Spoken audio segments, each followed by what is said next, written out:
The American tennis star managed to see the funny side after an embarrassing blunder during her win over Jodie Burrage at Eastbourne. World number 7 Coco Gauff fell victim to a comedically well-timed seagull cry during her dominant win over Jodie Burrage.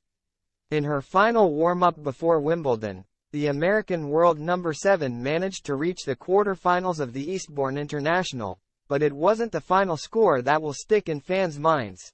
The 19-year-old has been one of tennis' most impressive young talents after bursting onto the scene aged 15 at Wimbledon 4 years ago. Having only turned 19 in March, she already has 3 Grand Slam singles quarter-finals, a runners-up finish at the French Open to her name. With 3 WTA Tour singles titles and 8 doubles titles, she will be hoping to add to her tally on the English South Coast this week, and an impressive 6-1 victory over Jodie Burrage showcased her. At one point Gauff showed her skill, winning 10 straight games against Burrage. The result will see her play third-seeded fellow American and doubles partner, Jessica Pegula, for a place in the last 4, after she beat Camila Osorio 6-2, 1-6, 6-3. Gauff's impressive display on the court will also remain etched in fans' minds following a well-timed moment from an overhead seagull.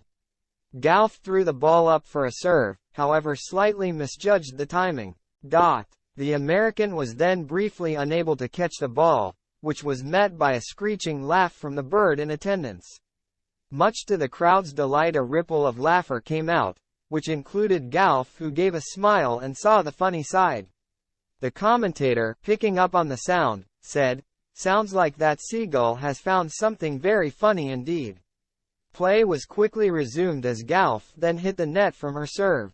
The incident was quickly forgotten, and speaking after the game, the American told BBC Two, "Being in a town like Eastbourne where you can walk reminds me of home. It's peaceful and I need that before getting into a Grand Slam."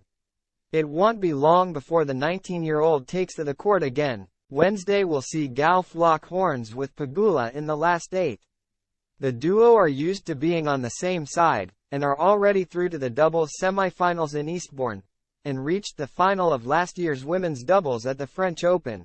But they will have to put all allegiances aside on opposite sides of the court on Wednesday.